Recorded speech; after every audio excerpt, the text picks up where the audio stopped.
자, 그러면은 제가 오늘 준비해온 이야기가 총 9가지인데 첫 번째 이야기부터 한번 들어가 보도록 하겠습니다. 잘 들어주세요. 공무원 시험. 지인 셋이 공무원 준비를 하고 있었는데 자꾸 떨어졌어. 그래서 셋은 점을 보러 갔지. 그 지역에서는 겁나 유명한 점집이라고 했어. 가서 앉았는데 1번 지인한테는 넌 때려쳐라. 죽어도 안 돼. 네 길은 딴 데 있어. 무당이 이렇게 얘기를 했고 2번 지인한테는 넌 내년에 붙으니까 더 열심히 해. 이러고 3번 지인한테는 넌 펑펑 놀아. 아주 원없이 놀아. 이랬대.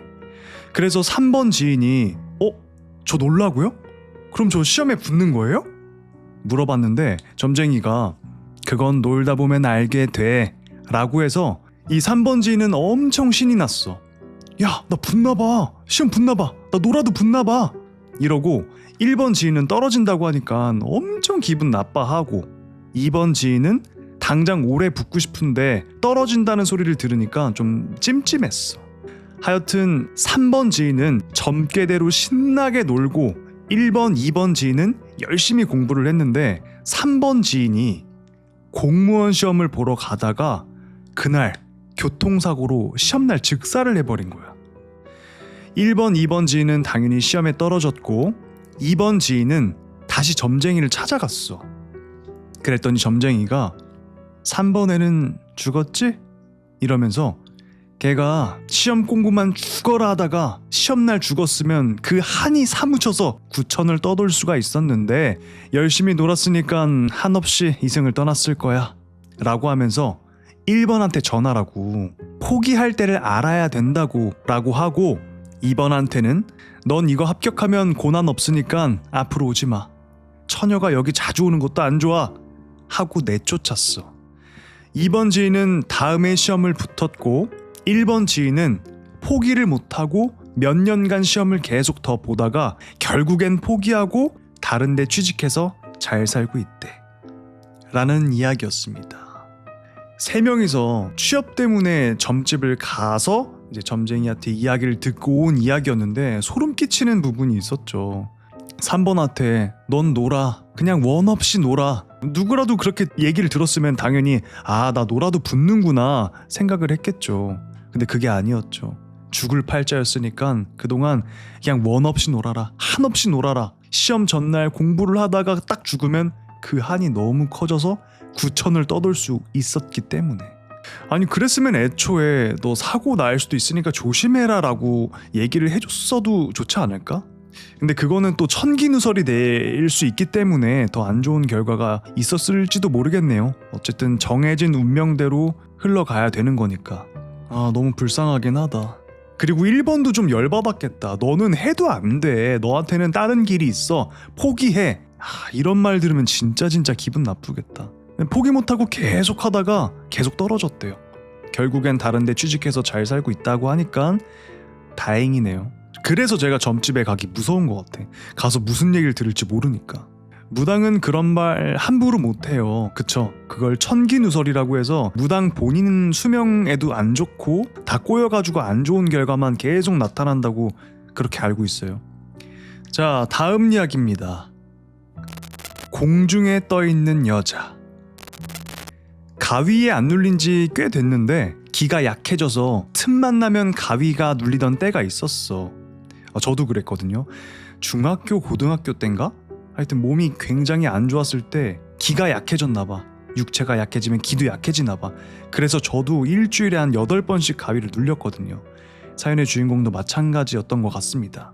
아무튼 그렇게 기가 허약해진 때가 있었는데 그때 당시 동생이 군인이어서 가족들 전부 다 면회를 간 거예요. 거기가 사는 곳이랑 진짜 너무 멀어가지고 면회를 한 번 가면은 진짜 시간이 오래 걸리고 갔다 오면은 엄청 깜깜한 밤이었고 늘 엄청 피곤했대요.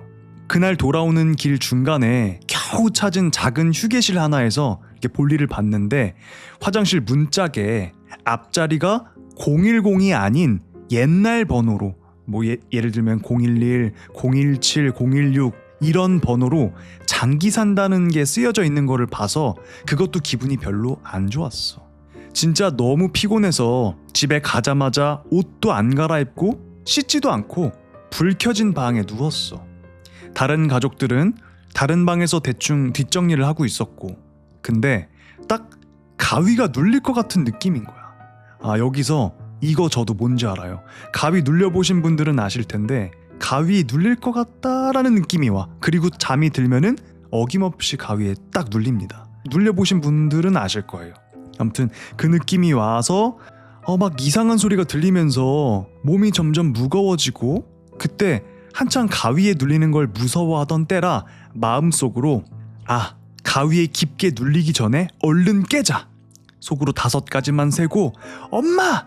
하고 소리 지르면서 뛰쳐나가자 라고 생각했어. 그리고 진짜 마음속으로 1, 2, 3, 4, 5가지 세고 엄마!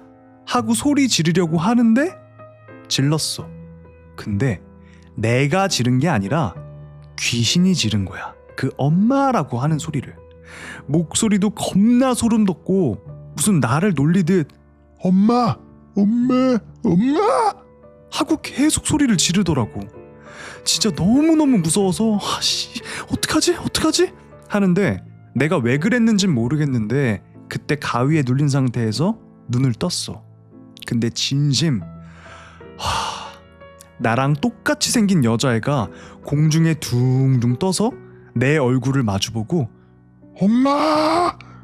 이러고 있는 거야. 진짜 내 얼굴이 그렇게 기괴하게 느껴질 수 있는지 그때 처음 알았어. 내 눈은 크지도 않았는데 그 크지도 않은 눈을 엄청 억지로 크게 뜨고, 입도 작은 편인데 입도 찢어질 것 같이 크게 벌리고 또 소름 돋게 막 중간중간 엄청 웃는 거야. 엄마! 너도 부르고 싶지? 난 그때 기절했어. 다음날 일어나니까 우리 부모님이 너는 아무리 피곤해도 그렇지 씻지도 않고 자냐고 엄청 소리 지르셨고, 하여튼 그 후 며칠간 거울을 못 봤어 라는 이야기였습니다. 과연 이 사연의 주인공한테 붙어온 그 귀신은 그 먼 곳까지 면회를 갔다가 화장실에서, 그 휴게실에서 붙어온 걸까요? 어쨌든 그 휴게실을 들리고 와서 이 둥둥 떠다니는 귀신을 봤으니까. 근데 얼마나 무서울까. 이거를 실제로 당한다고 제가 생각을 하면서 읽으니까 너무너무 소름이 끼치는 그런 이야기였습니다. 그래서 갖고 왔던 이야기였는데 여러분들은 어떻게 들으셨나요? 그러니까 가위에 눌리면 마음대로 깰 수도 없어서 이 공포가 계속된단 말이에요. 그래서 무서운 거야, 가위가. 소름 돋는 이야기였습니다. 다음 이야기는 이제 사진까지 같이 있습니다. 화면도 잘 봐주세요. 동네 언니가 억지로 준 것.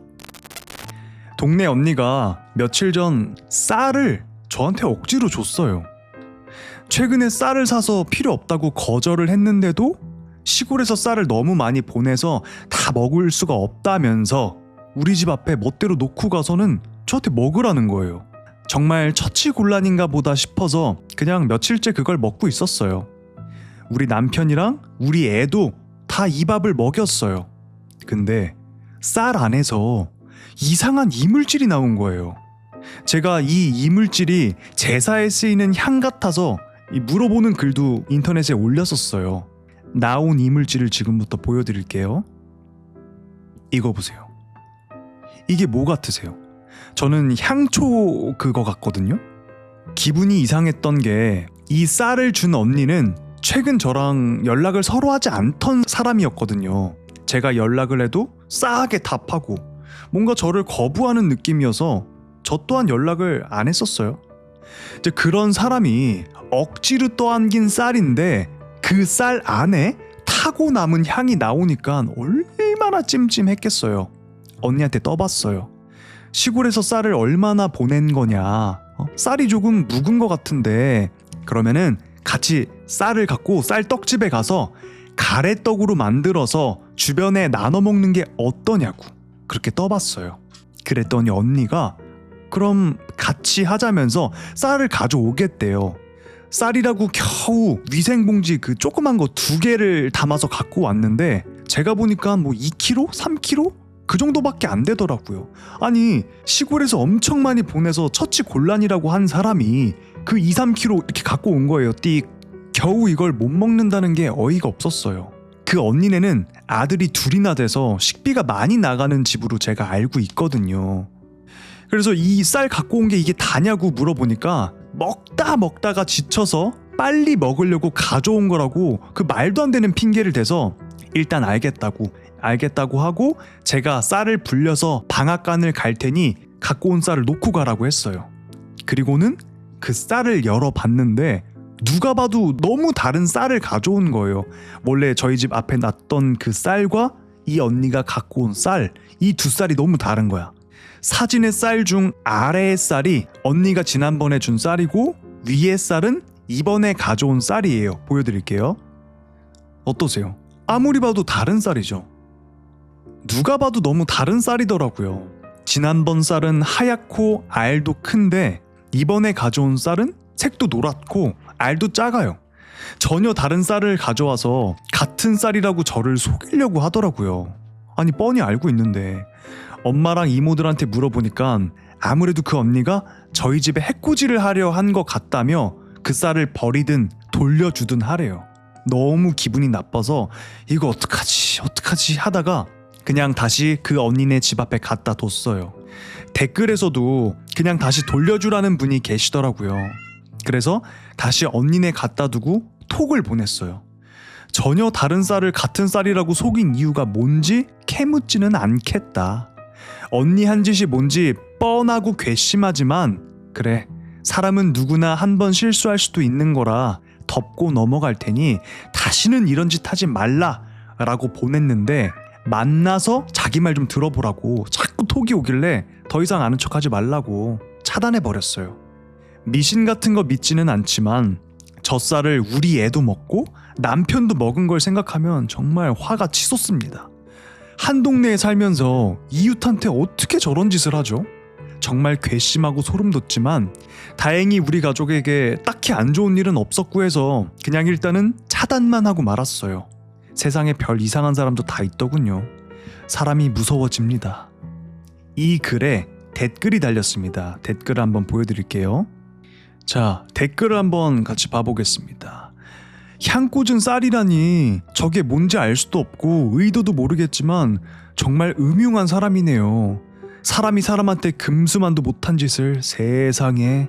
다음 댓글은 향로에 모래 대신 쌀을 넣고 향을 꽂는데 그 쌀은 대부분 다음 제사를 위해 그냥 향로 속에 두거나 버리는데 그 쌀을 남을 줬다고요? 자기가 먹자니 찝찝했거나 아니면 아무 생각 없이 버리기 아까워서 주었거나 그거 둘 중 하나인데 아무튼 둘 다 기분이 나빴었겠네요. 다음 댓글입니다.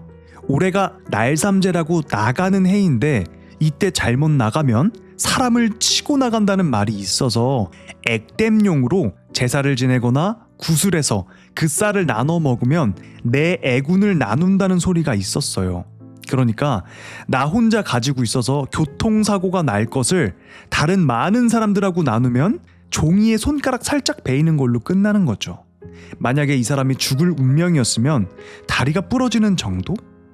저는 이 댓글을 보고 너무 소름이 돋았어요. 그러니까 그 쌀을 억지로 갖다 준 언니 있죠. 그 언니가 뭔가 점집에서 안 좋은 얘기를 들었겠지. 죽을 수도 있다 혹은 뭐 교통사고가 날 수도 있다. 그래서 나의 애군을 내가 싫어하는, 사이가 별로 안 좋았었다고 했잖아요. 사이가 안 좋은 이 동생한테 억지로 그 쌀을 준 거야. 내 애군을 나눠준 거야. 너가 받아가라 이러면서. 너무너무 괘씸하고 너무 소름 돋는 행동 아닌가요? 그러니까 쌀을 받은 사람은 아무것도 모르고 그걸 받아 먹었잖아. 심지어 내 아들도 먹이고 내 남편도 먹였잖아. 근데 그 의도가 자기의 애군을 나눠주는 거니까. 지금 사연의 주인공이 속이 좋으신 건지 착하신 건지 모르겠지만 만약에 저였으면은 가가지고 그냥 뒤통수를 한대 아니면 그냥 뚝배기를 한대. 너무 소름 돋는다, 그쵸? 사람이 더 무서운 그런 사연이었습니다. 이런 사람 진짜 주변에 있는 것 같아요. 이제 여러분들도 아무 이유 없이 선행을 베푸는 사람들을 조심하셔야 돼요. 그 다 이유가 있어요. 보통은 이유 없이 사랑을 주는 건 우리 가족밖에 없습니다. 진짜 그래요. 아무 이유 없이 선행을 베푸는 사람은 진짜 0.0001%밖에 안 돼. 선의를 조심해야 됩니다. 이게 참 씁쓸한 말이긴 한데 선의를 조심해야 돼. 요즘엔 특히. 여러분 어떻게 재밌게 듣고 계신가요? 좋아요 부탁드리겠습니다.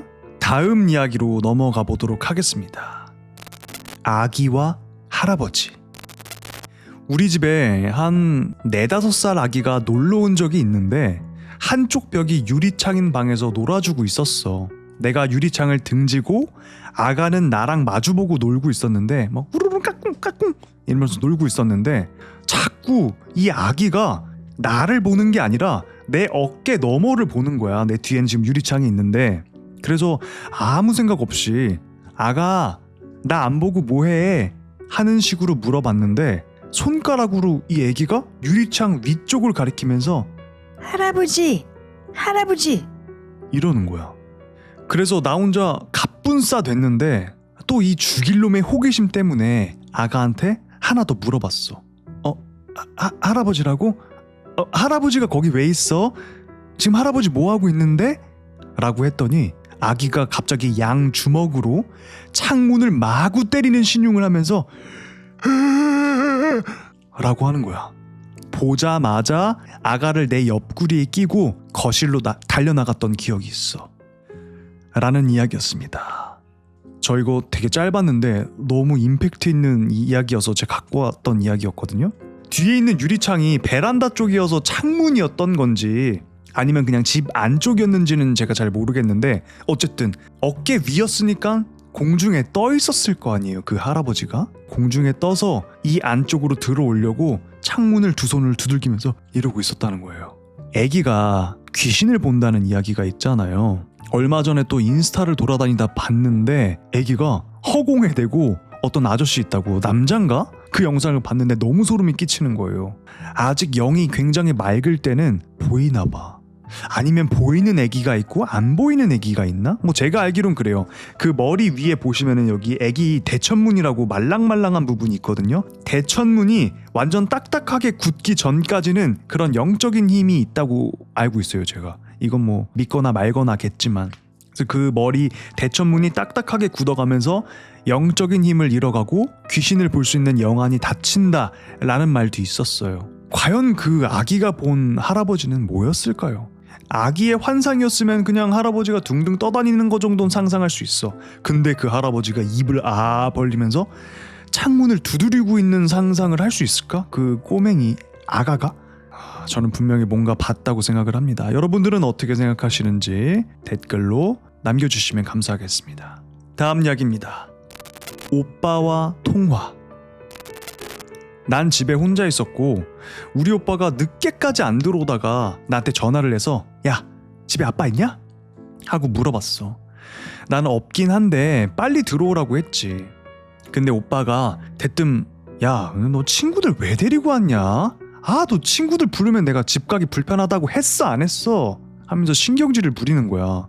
내가 뭔 소리냐고 했더니 옆에 네 친구들 얘기하는 거 아우 시끄러워 몇 명 데리고 온 거야 라고 하는 거야. 계속 옆에서 누가 말하는 소리가 들린다고. 근데 나 집에 TV도 안 켜져 있고 진짜 조용했어. 너무너무 놀래서 그냥 전화를 확 끊어버리고 친구한테 전화를 걸었지. 친구 목소리를 들으니까 안심이 되더라고.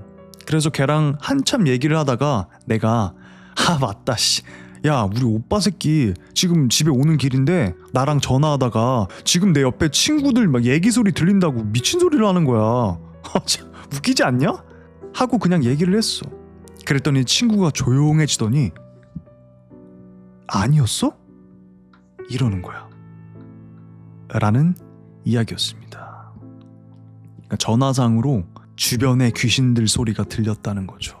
귀신들은 뭐 전파, 주파수 이런 거랑 굉장히 관련이 많다는 얘기를 많이 들었거든요. 그래서 혹시 특별한 능력은 없지만 전화를 통해 넘어서는 귀신들의 소리가 들렸을 수도 있다 이거죠. 이런 류의 이야기는 많이 들어본 것 같아요. 저도. 여러분들도 그렇죠. 어디서 비슷한 얘기를 많이 들어보신 것 같죠. 근데 그런 얘기가 많이 나오는 이유가 뭐겠어요. 그런 일이 빈번하게 있을 수 있다. 얼마나 소름이 돋았을까. 저는 외동이라 모르겠는데 만약에 남매라면 그럴 수도 있을 것 같아.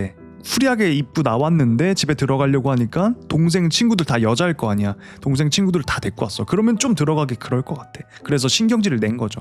아씨 너 친구 데리고 오지 말라 그랬지. 씨. 근데 친구가 한 명도 없었어 집에. 그렇다는 거는 득실득실 뭔가가 많았나 봐요. 어우 소름 돋아. 씨. 자 그럼 다음 이야기로 넘어가 볼까요? 홀려버린 사촌 언니. 이건 방금 전 비 오는 날 엄마가 친구네 가수원에서 사온 복숭아를 깎아 먹다가 내가 무서운 이야기를 해달라고 조르자 할머니께서 직접 들려주신 실화야. 아, 그 전에 여러분 물복, 딱복 어떤 거 좋아하세요? 네, 항상 하는 말이지만 저는 물복을 좋아합니다. 말랑말랑하고 더 달콤한데 복숭아 먹고 싶다. 이어가 보겠습니다. 때는 한국전쟁이 끝난 뒤 몇 년이 지나고 어느 정도 일상이 회복되어 가던 시절이었어. 할머니의 실화니까 아주 옛날 시절 이야기입니다. 그래도 무서우니까 잘 들어보세요. 당시 15살 무렵이었던 할머니는 어느 무더운 여름밤 사촌 언니와 이모를 비롯한 친척들과 함께 냇가로 멱을 감으러 가셨다고 해. 자 여기서 멱을 감으러 가다 이걸 모르시는 분들도 많더라고요. 그게 누구냐? 바로 나. 무식한 거였더라고 내가. 멱을 감으러 간다는 건 거기서 물놀이 혹은 몸을 씻으러 간다 라고 생각을 하시면 됩니다. 저처럼 모르시는 분이 있을까봐 설명해드려요. 아무튼 멱을 감고 집으로 돌아오는 길이었어. 그 시절 소녀들이 의뢰 그랬듯 할머니와 한 살 터울인 사촌 언니는 손을 꼭 잡고 뭐가 그리도 즐거웠는지 정신없이 수다를 떨면서 뚝방길을 따라 걸어가고 있었대. 그러던 중 두 사람은 자신들이 신고 있던 그 고무신을 냇가에 두고 왔다는 사실을 떠올린 거야. 이모들한테 들키면 혼날 것이 분명했고 평소에도 자주 다니던 길이라 무섭다는 생각은 들지 않았대. 그래서 둘은 어른들한테 말하지 않고 몰래 신발을 찾으러 돌아가기로 한 거야. 그 냇가로. 자연스럽게 걸음을 늦춰서 무리의 가장 뒤쪽으로 처졌고, 그러니까 지능적으로 한 거네요. 앞에서 쓱 빠지면은 눈치채니까 일부러 걸음을 느리게 하면서 저기 무리 맨 뒤로 빠져서 갔다는 거죠. 아주 영리하셨네. 어른들의 시야에서 벗어나자마자 재빨리 방향을 돌려 그 냇가로 향했지. 둘만 남게 되었지만 무섭기는커녕 오히려 둘만의 비밀 같은 기분에 들뜬 거야. 더욱 신나게 이야기를 나누면서 걸었대. 얼마 지나지 않아서 멱을 감았던 장소에 도착했고 다행히 거기서 고무신도 금방 찾을 수가 있었어. 그제야 수다의 정신이 팔려서 일행이 상당히 멀어졌다는 사실을 깨달은 거야, 두 사람이. 그래서 서둘러 돌아가야겠다고 생각을 했대. 그때였어. 두 사람의 시야에 뭔가 이상한 것이 들어온 거야. 온몸이 새까맣고 긴 머리를 늘어뜨린 채 마치 쌀이비처럼 뻣뻣한 머리카락을 가진 무언가가 뚝방 저편에서 걸어오고 있는 거야. 쌀이빗 그 옛날 그 빗자루 같은 거 알죠? 빳빳한 거. 키는 사람이라고 보기 어려울 정도로 컸대. 기억하시길 당시 기준으론 9척 장신쯤 돼 보였다고 했어. 자 여기서 1척이 과연 얼마 정도 될까요? 1척은 30cm 정도로 보시면 됩니다. 그러니까 9척이라고 했으니까 2m 70 정도? 그러니까 우리 편하게 한 3m라고 보면 돼요. 거인인 거지. 9척 장신이 다가오고 있었던 거야. 한눈에 보기에도 그건 사람이 아니라는 생각이 들었대. 도망쳐야 된다는 생각이 들었지만 이상하게도 몸이 움직이지 않았어. 분명 그건 빠른 속도로 이쪽으로 다가오고 있는데 이상하게도 거리는 전혀 좁혀지지 않았고 벌써 그것이 코앞까지 와야 할 것 같은데도 계속 먼 곳에서 그저 다가오는 느낌만 들 뿐이었지. 무언가 크게 잘못됐다는 생각이 들자 할머니는 그제야 정신을 차리고 언니를 데리고 도망쳐야겠다고 생각했대. 그런데 옆에 있어야 할 언니가 보이지 않는 거야. 깜짝 놀라서 주변을 둘러본 순간 언니는 이미 뚝방 위로 올라가 있었어. 맨발인 채 무릎을 가슴 높이까지 퍽퍽 차올리면서 폴짝폴짝 정신없이 막 뛰고 있었던 거야. 그 모습을 본 할머니는 직감적으로 생각했대. 이거 도깨비다. 그리고 언니가 도깨비에게 홀렸다고 확신한 거야.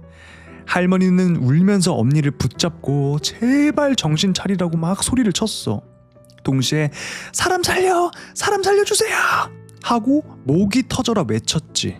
하지만 아무리 그렇게 해도 언니의 그 기이한 행동은 멈추지 않았어. 계속 펄짝펄짝 무릎이 여기 가슴에 닿을 정도로 펄짝펄짝 뛰고 있었다는 거야. 지금도 그 장면을 떠올리면 소름이 돋는다고 하셔. 당시 언니는 평소보다 몇 배는 더 높이 뛰어오르는 것처럼 보였고 바로 옆에서 붙잡고 있는 할머니조차 함께 끌려오를 정도였다고 해. 그러니까 힘이 엄청 센 거지. 우리 알잖아요. 그냥 뛰는 거 잡는다고 같이 뛰어져요? 아니잖아. 잡았는데 같이 몸이 뜰 정도로 엄청난 괴력을 발휘했다는 거예요. 말도 안 되는 거지. 더 무서운 것은 그 구척의 존재가 아직도 근처에 있는지조차 알 수 없었다는 점이었어. 그러니까 무서우니까 그걸 볼 수가 없었겠지. 언니를 붙잡고 있으면서도 할머니는 자신이 죽을지도 모른다는 생각밖에 들지 않았다고 했어. 언니는 평소 키도 작고 몹시 마른 체형이었지만 그날만큼은 어디서 그런 힘이 나왔는지 알 수 없을 정도로 괴력을 발휘했어. 한참을 실랑이 하던 중 할머니는 용기를 내서 그것이 있던 방향을 바라봤어. 그 구척 장신의 도깨비가 있는 방향. 그 존재는 더 이상 이쪽으로 올 필요가 없다는 듯 방향을 틀어 반대편으로 걸어가고 있었대. 뭔가 목적을 이뤘나 봐요. 그래서 더 이상 이쪽으로 올 필요가 없었던 거지. 방향을 틀었다는 거야. 그리고 얼마 지나지 않아 완전히 모습을 감춰버렸어. 하지만 그 구척 장신의 모습이 사라졌음에도 불구하고 언니는 전혀 나아지지 않았어. 계속해서 뚝방길을 따라 뛰어다니더니 어느 순간 그것이 사라진 방향을 향해 움직이기 시작한 거야. 마치 보이지 않는 무언가를 쫓아가는 것처럼. 그전까지는 제자리에서 뛰어다니던 행동이 마치 준비 과정이었던 것처럼 방향을 정한 뒤부터는 더욱 빠르게 앞으로 나아가려고 했어. 그러니까 그 존재의 뒤를 따라서 가려고 한 거야. 홀렸나 봐. 진짜 도깨비한테 홀린 것 같아. 할머니는 그런 언니에게 끌려 동구 밖까지 가게 되었지. 얼마나 시간이 흘렀는지는 모른대. 두 사람 모두 기진맥진했고 할머니는 이대로 언니를 놓치면 영영 찾지 못할 것 같은 두려움에 사로잡혔어.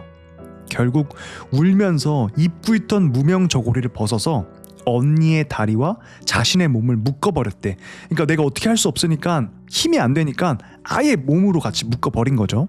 그리고 그대로 정신을 잃었지. 다음날 아침 눈을 떠보니 두 사람은 동구 밖 장승이 서 있는 곳까지 와 있었어. 마을에 보시면 왜 민속촌 가보시면 정승 무서운 표정의 그 정승 앞까지 와 있었다는 거예요. 가족들은 밤새도록 두 사람을 찾아 헤맸고 결국 그곳에서 발견했다고 해. 할머니는 며칠 동안 사경을 헤매다가 겨우 회복했지만 이 사촌 언니는 오랜 시간 정신이 온전치 못한 상태로 지냈대. 홀린 상태라 정신이 나가버렸나 보다. 가족들은 언니를 살리기 위해 할 수 있는 일은 모두 했어. 절에도 보내보고 한의원에도 데려가보고 무당을 불러서 굿도 해봤어. 하지만 별다른 차도는 없었지. 그렇게 모두가 포기해갈 무렵 소문을 들은 옆 마을의 한 노인이 찾아왔어. 그는 자신도 어릴 적 구척 귀신에게 홀린 사람을 본 적이 있다면서 복숭아 나뭇가지로 잡기를 쫓아보라고 조언을 했어. 가족들은 마지막이라는 심정으로 마을 어기 복숭아 나무에서 가지를 구해왔어. 이거는 유명한 이야기죠. 복숭아 나무는 귀신을 쫓는 힘이 있다. 이 가지를 구해왔대요. 그 가지를 다려 먹이기도 하고 속옷에 꿰매 넣기도 하고 그 가지로 몸을 가볍게 두드려 보기도 했어. 신기하게도 그 이후부터는 언니의 상태가 눈에 띄게 좋아지기 시작했어. 결국 언니는 완전히 회복했고 다행이다. 훗날 결혼도 하여 평범한 삶을 살 수 있었다고 해. 다행이다. 진짜 복숭아 나무까지 집에 하나씩 무조건 있어야 돼. 계속해서 할머니는 복숭아를 드시며 이 이야기를 들려주신 뒤 마지막으로 이런 말씀을 하셨어. 그때 동구박 장승 근처에도 지금처럼 큰 과수원은 아니었지만 작은 복숭아 밭이 있었다고. 물론 결과론적인 이야기일 수도 있어. 하지만 할머니는 지금도 가끔 생각하신다고 해. 만약 그곳에 복숭아 나무가 없었다면 사촌 언니는 과연 어디까지 끌려갔을까 하고 라는 이야기였습니다. 그 장승이 귀신이 마을에 못 들어오게 장승이 딱 버티고 있는 거래요. 복숭아 나무 플러스 장승이 있었으니까 다행히도 거기서 멈출 수 있었다라는 이야기였죠. 근데 요즘에는 왜 도깨비를 봤다는 이야기가 없을까? 아, 하나 있다. 어디 고속도로에서 맞다 요금 정산소 맞습니다. 거기서 도깨비를 보셨다는 분이 있어요. 실화. 그거 제가 영상 올린 적 있어요. 너무 무서웠어 그거. 자, 다음 이야기로 한번 가보겠습니다. 이번 이야기도 짧지만 임팩트가 있는 이야기입니다. 이사 오셨어요? 옛날에 내가 본 진짜 무서웠던 글이야. 아는 사람은 알걸? 이거 유명한가 봐요. 왜 한창 성땡행 사건 많았을 때 누가 따라오면 그 사람 눈을 똑바로 보고 얘기하라는 얘기가 있었잖아. 어떤 여자가 친구를 만나고 집에 돌아오는 길에 어떤 아저씨가 자기를 쫓아오는 것 같은 느낌이 들었대. 진짜 자기 집 엘리베이터 앞까지 오길래 그 생각이 딱 떠오른 거야. 그래서 뒤돌아서 그 쫓아오던 아저씨랑 일부러 눈을 마주치고 당돌하게 안녕하세요 이러니까 그 아저씨가 처음엔 못 들은 척을 하더래. 그래서 더 수상하잖아.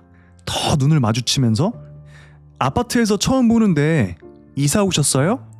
이렇게 물으니까 그 아저씨가 눈을 크게 뜨면서 이러면서 놀란 표정을 짓고 도망가더래.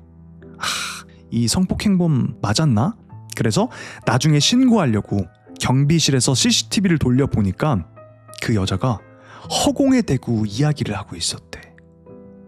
라는 이야기였습니다. 성폭행범이 아니라 귀신이었던 거야. 자기한테 하는 말인지 몰랐겠지. 안녕하세요 하니까. 그러다가 아무리 봐도 없는데 나한테 이사 오셨어요? 처음 보는데 하니까 놀란 거야 귀신이. 그래서 하고 오히려 놀란 그런 이야기였습니다. 되게 특이한 글이었죠. 귀신이 내가 보여?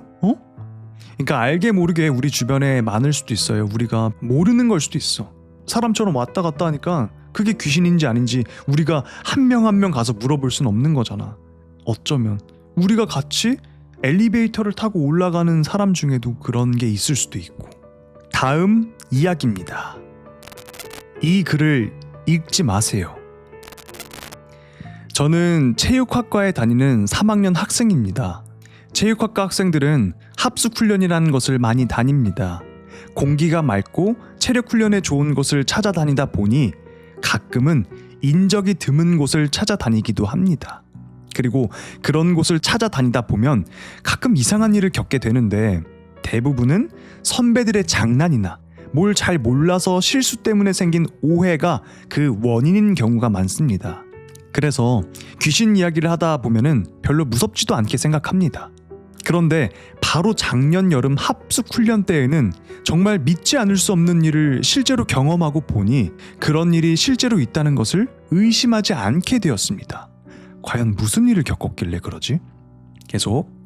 작년 여름 방학을 맞이해서 개별 훈련에 지친 우리는 선후배들이 모여 합숙 훈련을 떠나기로 하였습니다. 합숙 훈련이라고는 하지만 어느 정도는 함께 어울려서 노는 기분도 있기 때문에 모두들 신이 나 있었죠. 고되지만 보람찬 훈련 일정이 모두 끝나는 날 저녁, 훈련 대장은 공식 훈련을 마치고 식사를 한 후 술자리를 가질 수 있도록 해주었습니다. 이때가 진짜 재미있었겠다. 다 같이 힘들고 다 끝낸 다음에 딱 모여서 술자리를 가졌다고 해요. 훈련도 훈련이지만 합숙 훈련의 꽃만은 바로 여기에 있었지요. 한 잔씩 들어가는 술잔 속에서 동료애도 싹트고 선후배 사이의 우애도 돈독해지는 법입니다. 그쵸? 술이 들어가니까. 어느 정도 취기가 들어갈 쯤 선배 하나가 재밌는 제안을 하였습니다.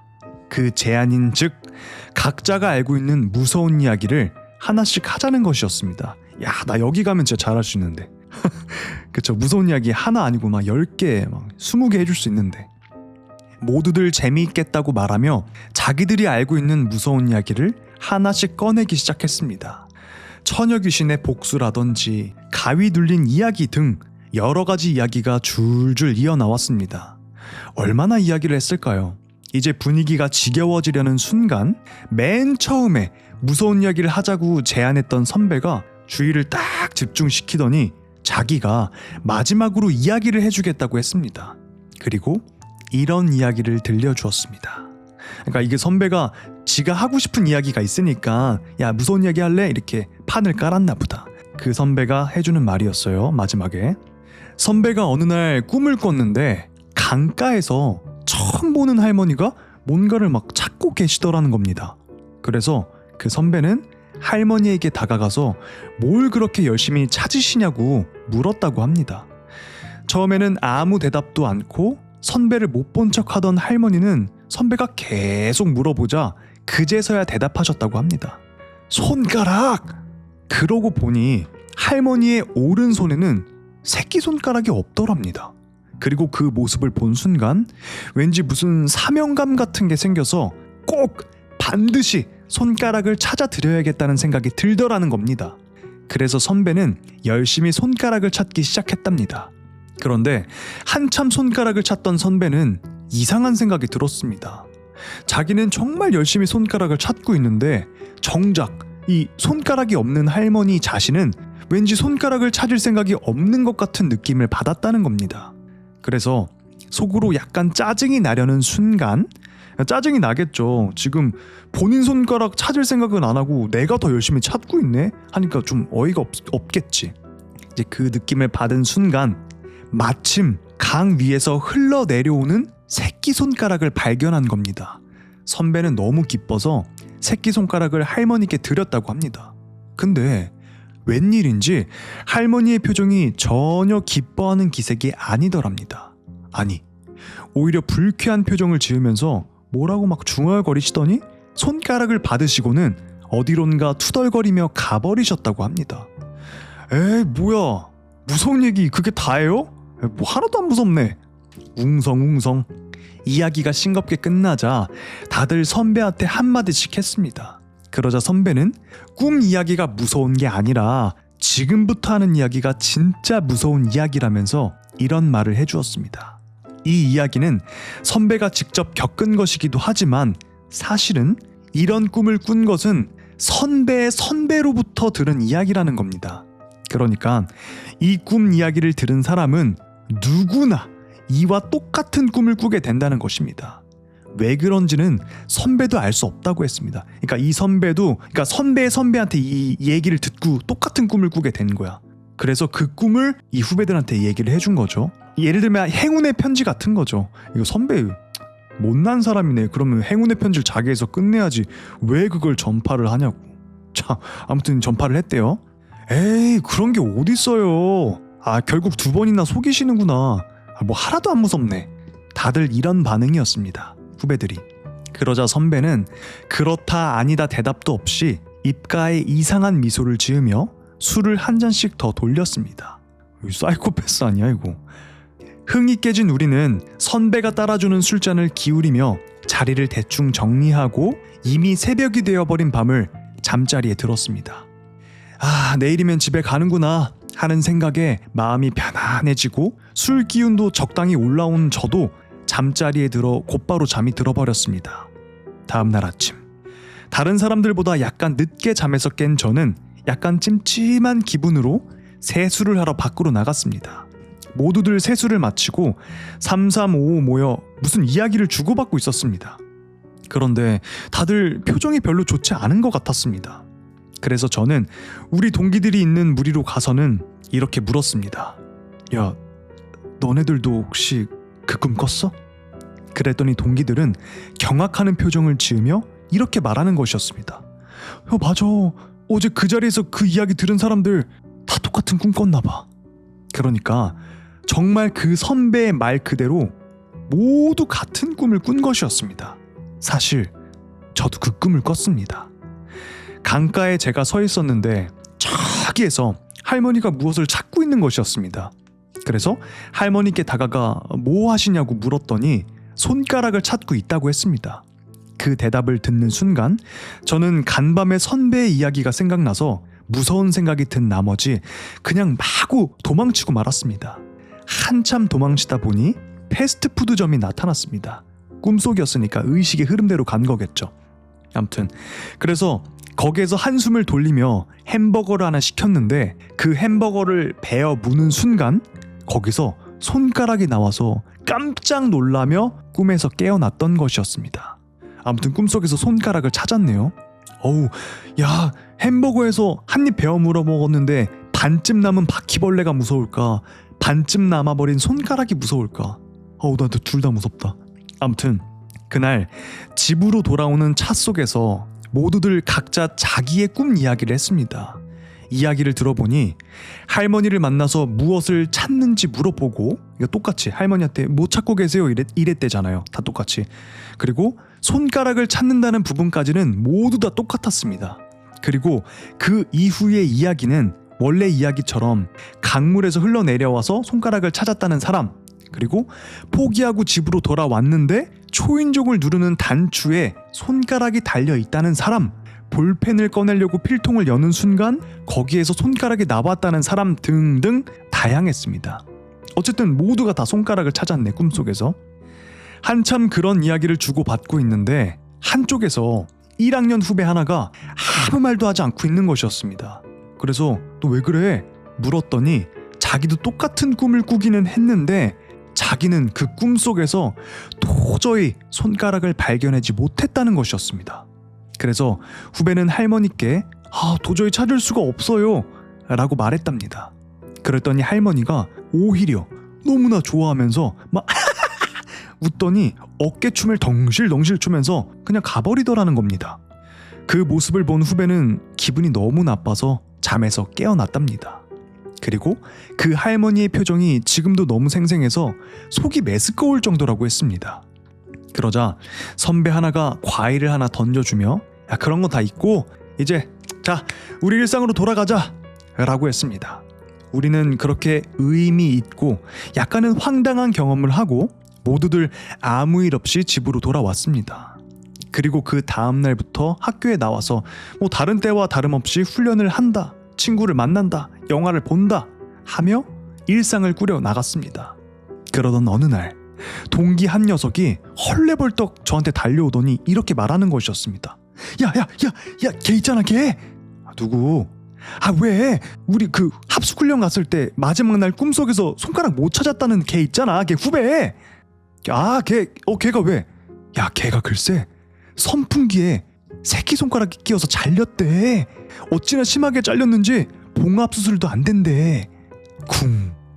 뭔가 뒤통수로 호되게 맞은 듯한 느낌을 받으며 우리는 할 말을 잊고 서로를 바라보고 있었습니다. 아마도 제 생각인데요. 이 글을 읽은 여러분들도 이 이야기를 들은 거나 마찬가지니까 어쩌면 똑같은 꿈을 꾸게 될지도 모르겠습니다. 아니, 분명히 이런 꿈을 꿀 겁니다. 그러면 그 꿈속에서 반드시 꼭 손가락을 찾아야 됩니다. 만약 꿈속에서 손가락을 찾지 못한다면 그 꿈을 꾼 이후 언제 어느 순간에 당신의 손가락 하나를 그 할머니가 가져가 버릴지도 모르거든요. 라는 이야기였습니다. 본의 아니게 여러분들한테도 제가 행운의 편지를 돌리게 된 거네요. 하지만 여러분들은 그냥 귀로만 들었으니까 괜찮으실 수도 있다는 거. 제가 소리내서 읽었으니까 오늘 한번 자보고 정말 그 할머니 꿈을 꿨는지 알려드릴게요. 무조건 찾는다, 내가 꿈속에서. 제가 찾는 것도 잘하거든요. 그 오락실 가면은 그 틀린 그림 찾기 진짜 잘하거든요. 하고 싶다, 재밌는데. 아마도 얼굴을 보고 이야기를 들어야 같은 꿈을 꿀 수도 있을 것 같아요. 제 얼굴 보면서 이야기 들었잖아요. 농담이에요. 안 꾸실 거예요. 제가 대신 꿀게요. 너무 걱정하지 마세요. 다음에 들려드릴 이야기는요, 이게 좀 유명해가지고 아시는 분들이 많더라고요. 근데 전 몰랐어요. 전 처음에 이 글을 보고 너무 무서워서 꼭 소개를 해드려야겠다 생각을 하고 갖고 왔습니다. 이게 뭐 어떤 TV 프로그램에도 나갔다고 해요. 근데 이게 원문이니까 한번 아시는 분들도 다시 한번 들어보세요. 다음 이야기입니다. 위층 남자. 6년 전 내가 천안에서 직장을 다니다가 별 그지 같은 상사에 시달려서 위염, 원형 탈모, 두통 등으로 인해 심신이 엉망진창이 되어 다 잊고 고향에 내려가자 싶어서 부랴부랴 고향에 자취집을 구했어. 지인이 괜찮은 직장이 있다고 소개를 시켜줬고 직장 근처로 집을 알아봤지. 아파트는 개인적으로 싫어해서 주택을 알아보게 됐는데 2층 주택이었고 내가 본 집은 1층이었어. 딱 보자마자 괜찮다 싶더라고. 주위 교통도 좋았고 슈퍼, 마트, 은행, 편의점 다 있었고 여기가 딱이다 싶었지. 근데 그거 알아? 집 알아볼 때 낮에만 가서 보지 말고 밤에도 가서 봐. 집 분위기나 동네 분위기를 봐야 돼. 근데 내가 그걸 그때 어떻게 알았겠냐고. 낮에 보고 이 집이다 싶어서 덜컥 계약을 한 거지. 다른 집을 보러 가기도 귀찮고 해서. 아무튼 계약을 하고 이사를 하고 한 달간은 잘 지냈어. 근데 이상하게 밤에 해만 떨어지잖아? 그럼 분위기가 으스스하고 무서운 거야. 2층 주택이다 보니까 마당도 있고 텃밭도 있었는데 주인이 밭에다가 나무를 심어놨더라고. 나중에 알게 된 건데 그게 귀신을 쫓는 나무라고 하더라고. 그치만 쫓아주지는 못했나 싶어. 그게 바람이 불면 잎이 스스스스 소리가 나면서 그냥 느낌 자체가 무서웠어. 근데 지인이 알려줬던 그 직장, 소개시켜줬던 직장은 2달이 지나야 출근이 가능했어. 그래서 나는 이때 쉬지 언제 쉬겠냐 싶어서 탱자 놀았지. 우리 집 2층에는 신혼부부가 살고 있었어. 오다 가다 자주 인사했고 좋은 분들 같아서 다행이다 싶었지. 그러다가 슬슬 일이 발생한 건 내가 그 집에서 산 지 한 달이 되어갈 때였어. 자꾸 새벽 4시만 되면 쿵쿵거리고 층간소음이 장난이 아니었어. 내가 낮에 그러면 그래 그럴 수 있지 하는데 자꾸 새벽 4시에만 쿵쿵거리고 사람을 못 살게 구니까 짜증이 나는 거야. 층간소음을 피해서 주택으로 왔더니 더 심할 줄은 누가 알았겠어. 그러다가 퇴근하는 남편분하고 마주쳐서 인사하면서 이야기를 했어. 위에 집에 사는 신혼부부 남편 만나서 이야기를 했다는 거예요. 아니 저기 왜 자꾸 새벽 4시에만 쿵쿵거리세요? 혹시 공사 같은 거 하세요? 돌려가게 한 거야. 라고 물어보니 아니요, 저희는 둘 다 일찍 자는 편이라 4시에 깨어있는 사람은 없어요 라고 하는 거야. 거기서 내가 뭐라 더 할 말도 없어서 네 알겠습니다 하고 말았지. 근데 계속 새벽 4시에만 쿵쿵 거렸어. 한 이틀에 한 번 정도? 그래도 나는 늦게 자고 늦게 일어나도 되는 백수니까 그나마 참을만 했지만 아침 일찍 출근하는 직장인한테는 이야기가 다르잖아. 나는 곧 출근을 하게 될 거고. 그렇게 2달이 흘렀고 지인이 소개해준 직장의 면접을 보고 출근 전날 이제 컨디션 좋게 가야 되잖아. 일찍 잠에 들었어. 그러다가 또 어김없이 들려오는 그 쿵쿵 소리에 눈을 뜨니까 어김없이 딱 4시인 거야. 그때 내가 왜 그랬는진 모르겠는데 그동안 쌓인 분노가 급발진하면서 폭발해버린 거야. 그래서 그 새벽 4시에 2층으로 뛰어 올라갔어. 근데 내가 그때 2층을 처음 올라가 봐서 몰랐는데 현관문이 좀 특이했어. 유리문인 거야.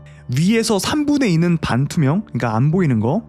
밑에 3분의 1은 투명해서 그 신발장이 보이더라고. 그래서 뭐야 이 문은 싶다가도 지금 열이 받아 있는 상태잖아. 일단 문부터 두들겼지. 참고로 옆에는 오래된 아파트가 있어서 가로등 때문에 잘 보였어. 복도가. 쿵쿵 나와보세요. 아저씨 나와보시라고요. 아니 왜 자꾸 이 시간에만 쿵쿵거리는데요. 좀 나와보시라고요 하면서 계속 꽝꽝 두들겼는데 집에 불 하나가 안 켜지는 거야. 아니 보통 이렇게 막 두들기면 사람이 나오거나 불이 켜진다거나 인기척이 있잖아. 그래서 이 사람들이 지금 집에 없는 척을 하는 건가 싶어서 나 진짜 있는 거 다 아니까 나와 보시라고요 쾅쾅쾅 하면서 두들겼는데도 안 나오더라고. 나도 지쳐서 허리에 손을 올리고 숨을 고르면서 뭐 이런 집이 다 있냐 싶어서 씩씩거리면서 문 밑에 그 투명한 부분을 봤거든. 문이 밑에가 3분의 1은 투명하다고 했잖아. 거기에 어떤 처음 보는 남자가 이렇게 엎드려서 날 쳐다보고 있는 거야. 그런 말 있잖아. 사람이 놀라면 아무것도 못한다고. 맞아. 나 소리도 못 지르고 얼어서 그냥 그 자리에서 가만히 서 있었어. 그 남자랑 눈을 마주치면서. 그러다가 그 남자가 씩 웃는 것을 보고 아, 나는 저 남자한테 걸리면 죽을 것 같다 라는 생각에 그냥 뛰었어. 2층 계단을 걸어 내려갔는지 굴러 내려갔는지 기억이 안 나더라고. 까진 상처가 있었으니까 아마 굴렀을 거야. 집으로 들어가자니 혼자 있을 생각에 무서우니까 일단 근처 편의점으로 미친 듯이 뛰었어.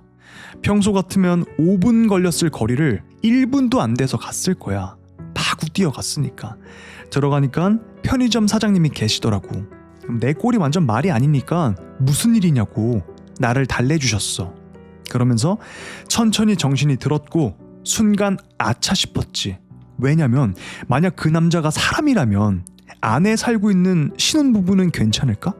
라는 생각이 드는 거야. 왜냐면 처음 보는 남자였으니까. 그리고 2층에는 신혼부부밖에 안 살았는데 남자가 있었잖아. 침입자잖아. 왔다 갔다 하면서 본 사람은 신혼부부가 전부였는데 낯선 사람이 2층에 있다는 거잖아. 그래서 편의점에서 경찰에 신고를 했고 경찰 분들이랑 같이 2층으로 올라가 봤어.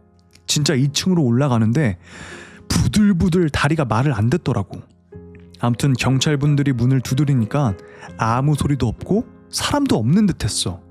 문이 잠겨 있으니까 들어갈 수가 없어서 낯선 사람이 들어와 있으니까 2층 문 좀 열어달라고 집주인한테 연락을 하니까 부랴부랴 집주인도 오셔서 문을 열고 들어갔는데 그 신혼부부도 없고 그 남자도 아무도 없었어. 그래서 경찰 분들도 집주인도 나한테 잘못 본 거 아니냐 그러는데 난 정말 봤거든. 6년이 지난 지금도 기억이 날 만큼 아주 생생하게 똑똑히 봤어. 근데 집 안에는 아무도 없더라고.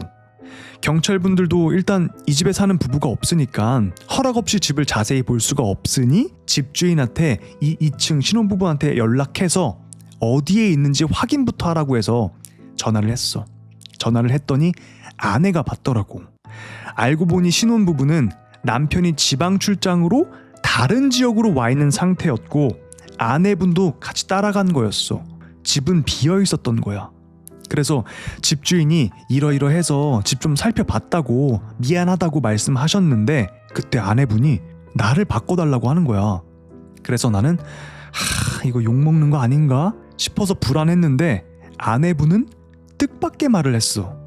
전화를 받자마자 하는 말이 뭘 보셨는지 알 것 같아요. 놀라셨을 텐데 오늘은 다른 곳에서 주무시고 내일 오전에 제가 집 근처로 갈 테니까 그때 이야기하시죠. 그렇게 찜질방에서 뜬 눈으로 시간을 보내고 출근이었던 회사는 아파서 못 간다고 연락을 해놓고 2층에 사는 아내분을 만나게 됐어. 와, 이제 출근해야 되는 그 회사, 이제 새로 다니기 시작한 회사에 아프다고 못 간다고 얼마나 큰 피해를 본 거야 이거 지금. 계속해서 아내를 만났죠. 여기서부터는 대화 형식으로 할게. 남자를 보셨다고요? 말씀 안 하셔도 알아요. 저도 봤거든요. 그 남자 사람 아닙니다. 그럼 귀신이라는 건가요? 네. 저번에 남편한테 새벽 4시만 되면 쿵쿵거린다고 하셨다던데 그 귀신이 그 자리에서만 뛰어요. 안 믿으실 거 아는데 제가 봤어요. 진짜 그 뛰는 걸 봤다고요. 그러다가 남편이 지방 출장을 간다고 하길래 혼자 있기 무서워서 제가 따라가 버린 거예요. 남편도 안 믿다가 1층 아가씨가 보셨다고 해서 이제야 좀 믿는 눈치네요. 그리고 저희 이사 가기로 했어요. 너무 무서워서 그 집에 들어가기도 싫고 물건이고 가구들이고 다 놓고 갈까 해요. 형 찝찝해서. 그 뛴다는 거 새벽 4시에만 그러는 건가요? 네, 제가 여태 여러 번 봤는데 다 새벽 4시였어요. 와, 여러 번 봤대. 그리고 제 짐작인데요, 그 귀신 아가씨가 이사 온 뒤부터 그래요. 저희 여기 산 지 1년 됐는데 그동안 1층엔 아무도 없었어요. 근데 1층에 사람이 들어오니까 그때부터 나타났어요. 확실해요. 아가씨는 이사 갈 생각 없어요? 저는 이사 온 지 2달밖에 안 됐고 계약도 1년으로 해서 당장 이사 가기는 무리가 있어요. 그 집에서 살 수 있겠어요? 그냥 소리만 들은 것도 아니고 얼굴까지 봤다면서요. 저도 어찌해야 될지 앞이 막막하네요. 집주인한테 이야기를 해보니 1년 계약을 했기 때문에 안 된다, 지금 보증금 못 준다 라는 말을 듣고 그래, 눈 딱 감고 10개월만 살자, 어차피 2층에만 있을 텐데 그러면서 지냈어. 와, 완전 강심장이다. 10개월, 난 10시간도 10분도 못 있을 것 같은데. 아무튼 잘 때는 이어폰으로 노래를 들으면서 자자 하고 한 달을 지냈어. 해 떨어질 때 들어오면 2층 쪽은 아예 쳐다보지도 않고 잘 때는 이어폰으로 노래를 크게 틀어놓고 자면서 이어폰이 빠질까봐 테이프까지 붙여가면서 그렇게 지냈어. 어린 패기였는지 잠깐 내가 미쳤었나봐. 그냥 길바닥에 노숙하는 게 나았을 텐데. 그렇게 한 달 정도 지나고 나는 야반도주하는 사람처럼 짐만 대충 싸서 집을 나왔어. 고시원에서 지낼 수밖에 없었어.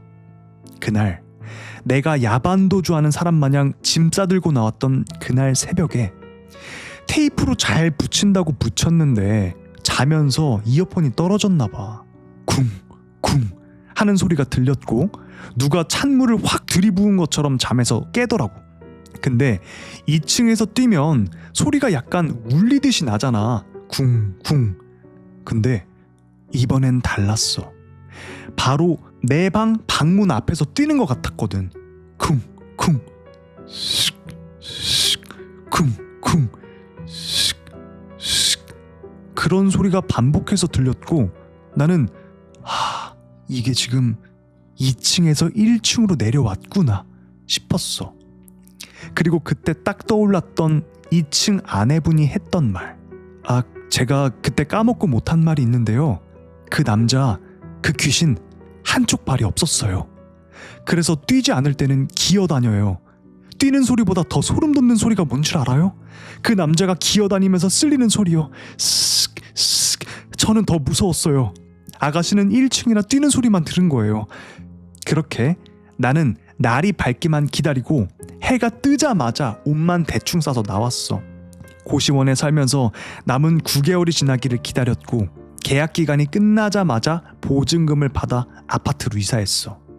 6년이나 지난 이야기지만 한 번씩 악몽으로 나올 만큼 내 인생에서 가장 임팩트 있었고 제일 무서운 일이야. 주작이라고 생각할 수도 있겠지. 그냥 재밌는 이야기 봤다 생각했으면 좋겠어.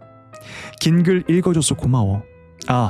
그리고 이사할 때는 낮에도 밤에도 꼭 확인해봐. 분위기가 영 다르다면 그 집은 가지마.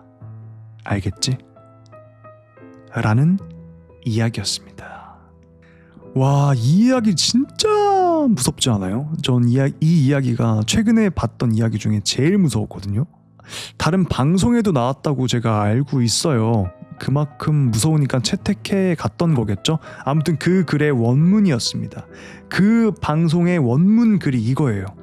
대체 이 귀신의 정체는 뭐였을까요? 그 남자의 정체는? 근데 지금 정황상 보니까 원래 2층에 신혼부부만 있을 때는 잘 안 보이다가 사연의 주인공이 1층으로 이사 온 뒤부터 나타났다고 했잖아요. 그리고 쿵쿵 뛰고 층간소음을 내고. 그러니까 제가 봤을 때는 원래 1층에 살던 귀신 같아. 그렇지 않아요? 그리고 오래 비워져 있었다고 했잖아요. 이 집이. 어떤 사고가 있었던 게 아닐까? 그리고 주인한테 그런 상황을 다 얘기했음에도 불구하고 물론 계약상 보증금을 돌려주지 못하는 것도 맞긴 하지만 이 집주인은 뭔가 알고 있지 않았을까? 그리고 이 안에서 죽은 그 남자가 이 여자를 쫓아내기 위해서 위에서 쿵쿵 뛰고 그 모습을 보였던 게 아니었을까? 맞아요. 지금 집에만 머무는 지방령이라고 하셨는데 저도 그렇게 생각해요. 그 집에 뭔가 사고가 있었던지 강도 살인을 당했던지 그 집에서 죽었던 사람인 것 같고 이 집은 내 집이니까 내쫓고 싶은 거야. 그래서 그렇게 행동했던 거 아닐까? 그 남자 귀신은 그렇게 생각을 해요. 애착이 굉장히 강하대요. 지방령이 자기 공간에 누가 있는 걸 싫어한대. 그래서 내쫓고 안 나가면은 해를 끼치고. 그래서 저는 그렇게 해석을 했는데 여러분들은 어떻게 생각하세요? 과연 이 남자 귀신의 정체는 뭐였을까? 그리고 한쪽 다리도 없었잖아. 죽이고 살인마가 죽이고 토막을 내려고 다리까지 잘랐는데 발각이 되었다든지 그런 생각을 해보긴 하는데 과연 정체가 뭐였을까? 아주 소름 끼치는 이야기였습니다. 어우, 이야기 많이 했더니 배가 고프네. 무서운 이야기를 요렇게 할 것 같고요. 당분간은 어떠셨어요? 옆에 글을 띄워놓고 했는데 좀 더 보완해가지고 점점 더 발전해가면서 여러분들이 보기 편하시게 그렇게 방송을 맞춰가 보도록 하겠습니다. 추락사나 끔찍하게 죽은 귀신요. 아, 나 그 생각을 왜 못했지? 추락사로 죽었을 수도 있겠다. 근데 2층 집이잖아요? 2층 주택이잖아? 근데 추락사 정도는 아니지 않았을까? 아, 과연 대체 뭐였을까요? 뭐가 됐든 너무 소름 끼치는 그런 이야기예요. 지금 이 이야기를 하면서도 등에 땀이 다 젖었어. 제가 게시물에 글을 하나 올렸어요. 45분 이상의 영상을 항상 올려달라. 혹은 뭐 길이는 상관없으니 무서운 이야기가 좋다. 많은 득표수를 받은 게 그거였어요. 영상의 길이는 상관없으니까 무서운 이야기를 갖고 와라. 그래서 저도 열심히 한번 찾아서 무서운 이야기를 더 갖고 와보도록 하겠습니다. 좋아요랑 구독도 부탁드리고요. 어디서도 들을 수 없는 무서운 이야기들, 그리고 어디서 들을 수 없는 제 의견들, 그런 것들, 제가 갖고 있는 지식들, 이런 거 공유해 드릴 테니까 구독하고 지켜봐 주세요. 재미없으면 구독 취소하면 되잖아. 감사합니다. 들어가 보겠습니다. 안녕. 곧 또 봐요.